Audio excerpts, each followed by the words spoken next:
everyone, and welcome back to Mystic Korea. Today's video is going to be about Pokemon Unite, and specifically about some things that I really think that you guys, if you're playing the game or maybe you're new to the game, might want to think about as you are playing. I think I'm going to do a couple videos like this, just going through the different game modes such as ranked and the fast matches, the quick matches, because I've been playing the game recently and I've seen some things that I think newer players definitely need to learn, and maybe something that's good for some of you that have been playing for a while. And hopefully if I miss anything, you guys can let me know in the comments down below. So the very first thing that I want to talk about today is we're going to be looking at the Aroma Arena, if that's how you say it. I'm not exactly sure how to pronounce it. I think some of the other ones are Shiver and Myrrh, but today we're going to be looking at Aroma because it is very different than the other types of matches that you can do. It is a very different arena and a very different style of gameplay that I think it's really important to figure out how to play, especially because it's a 3 versus 3 where the other ones are either 5 versus 5 or 4 versus 4. So 3 versus 3, really, you have to depend a lot on your teammates to help you out. And so let's kind of go through the different things that I think are really important, and I'll even show you some gameplay of some good things to do and some bad things that you should not do while you are playing. Okay, so the game that we're about to watch is one that I played a couple days ago, but essentially the way that the fast matches work is a new map is cycled every day. So you can only play a map once every 3 days because there are 3 maps at the moment, and they, like I said, they cycle every 24 hours. Now, I do really like this map in particular because it is very different from the other ones, and it has a very different and unique style of gameplay. Whereas in the other ones, you should be spreading out and kind of working together with your teammates at a distance, kind of keeping an eye. If somebody dies and there's no one, securing a goal, then you need to pay attention to that. This one, on the other hand, it's pretty much a free-for-all in the sense that the goals are not owned by any one team, and you can score in either of the 2 goals. So one of the things that I think is really important when you are playing this match is to pay attention to where your teammates are at all times. And the other really important thing is that as soon as one of your teammates scores, it turns into a 2 times points round. So that means that if another one of your teammates goes up and scores during the time period, you can get double points. So it's really important to not only pay attention to who has scored, how much points you have, and how much points your teammates have. It's also trying to make sure that you don't get killed by the enemy when they do show up. Now, as you can see here, at the beginning, really you just want to level up, and one of the things that I really want to recommend for this type of gameplay is stay with your teammates. One of the things that I see happen often is that people separate and they kind of go off and do their own thing, and then they get killed, and it's a waste of time. So as you can see here, that is the 2 times points, and it basically updates every time one of your team members scores. Now, the longer that you are together, the more likely you are to get more points, and especially when you're getting ×2. Now, as you can see, that Mamoswine has 26 points on his inventory, and you can see that when you are near by your partners, you can see how much points that they have in the top right corner next to their name. And there is a limit to the number of points that you can have at any given time. It goes up as the round progresses. I think it starts at like 30, and then it goes to 40, and then it goes to 50, and 50 is the max. And once you hit that much, like so here, he should have waited for me to put my points in because he did actually get the 60 there. But the problem is if you aren't waiting for that 2 times, you're only going to get single points, and it's really much more worth it to get those double points, especially if you or one of your teammates has a lot of points.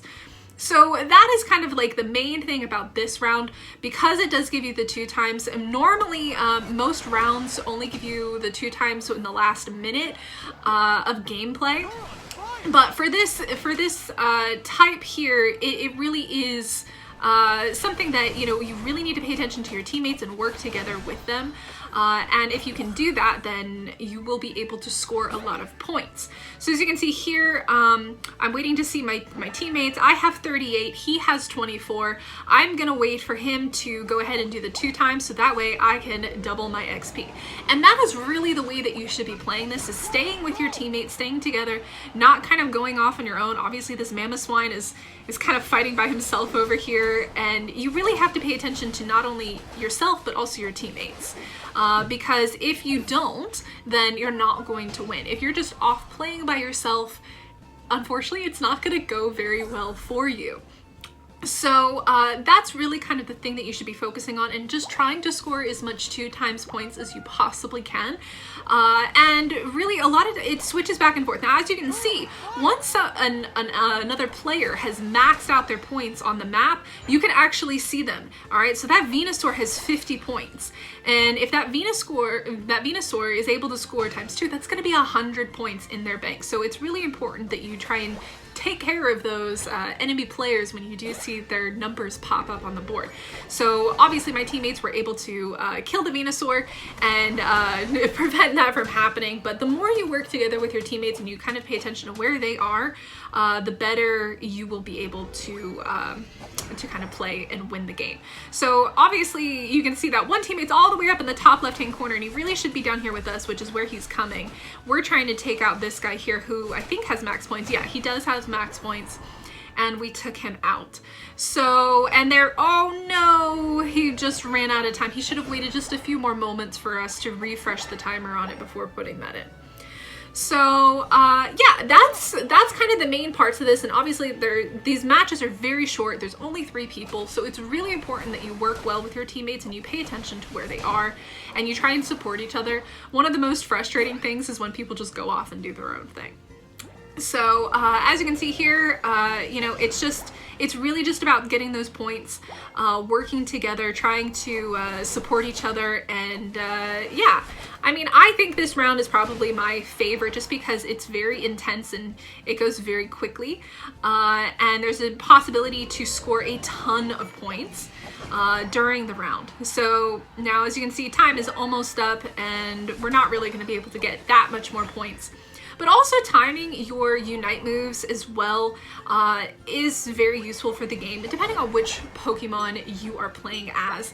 I really like Cramorant because Cramorant is kind of like this crazy blue bird and he does pretty well. But there we go, so there's time.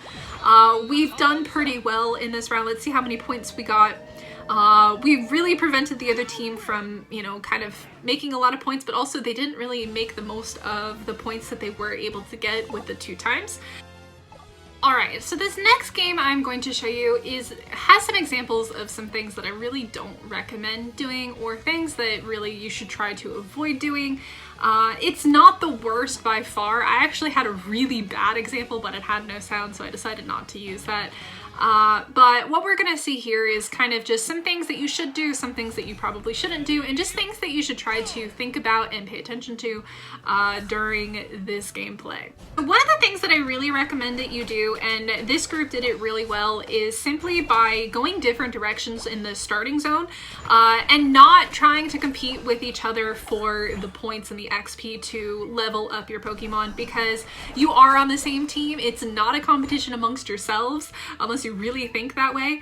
And as you can see here, they started going off to the right and I was about to go to the top, so I changed my direction and I followed them, which is really what you should do. You should try and work with your teammates, fight together. You are much stronger together, you work better together, and yeah, that's really just like the whole key to this kind of format of gameplay, and really to all of them, is just paying attention to your teammates, where they are on the map.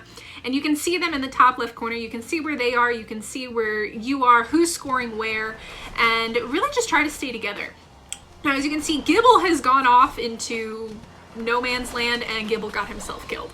So that's why you really don't want to separate from your teammates. You really want to try and work together to the best of your ability and stay together, because it is safer in numbers. So don't do what Gibble did and just run off, especially into their start zone, where if we kill them, they're going to come right out there and they're all going to kill you. So don't do that. As you can see here, we're a little bit separated. Gibble's kind of working his way through the beginning, and our other partner has gone up to the top all on his own, and I'm down here fighting with this Ivysaur. Now, I had to get away, but unfortunately there is a Charmeleon waiting for me, so this isn't going to go well, because 1 versus 2 really isn't going to go in your favor most times, especially when you haven't fully leveled up your Pokemon yet.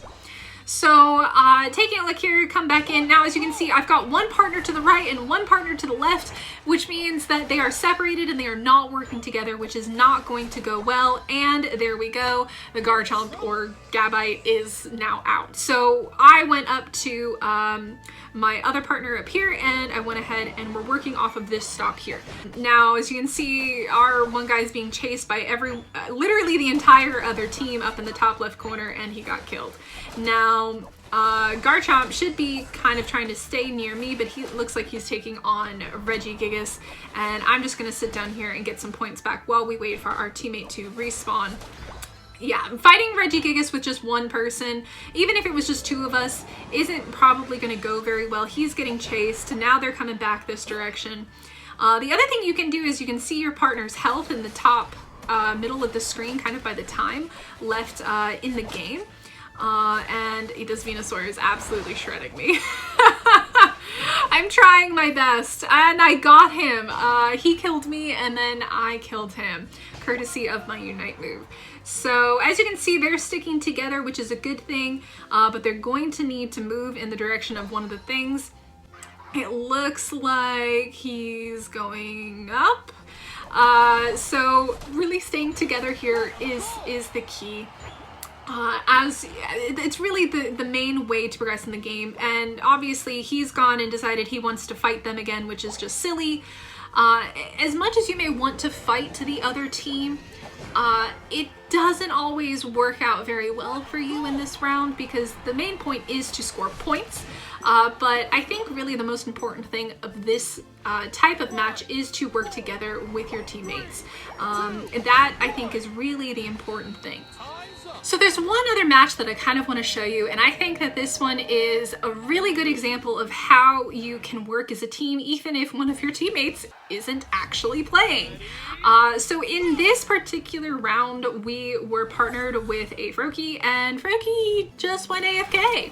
And disappeared for pretty much the entire round, and we had to play by ourselves, or I should say just me and one partner, rather than you know, 3 of us versus 3 of them. It was literally 2v3. So as you can see here, it's quite a heated battle, especially in the early stages. It was quite difficult, but we were able to kind of work through this, and I'll probably just fast forward through quite a bit of this match for you to see, but for the most part we stay together for pretty much the whole thing, and we just keep working off of each other and working together. And one of the most important things here, as you can see, is he sees me, he sees that I have 50 points, he goes ahead and he like allows me to score my 2 times XP points. And you know, that's really how you get a lot of points, especially if someone on your team is full and has max points.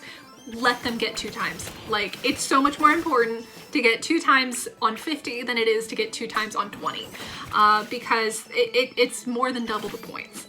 So yeah, pretty much, you know, we worked here by ourselves without the assistance of our partner, and it was a pretty successful match for the most part.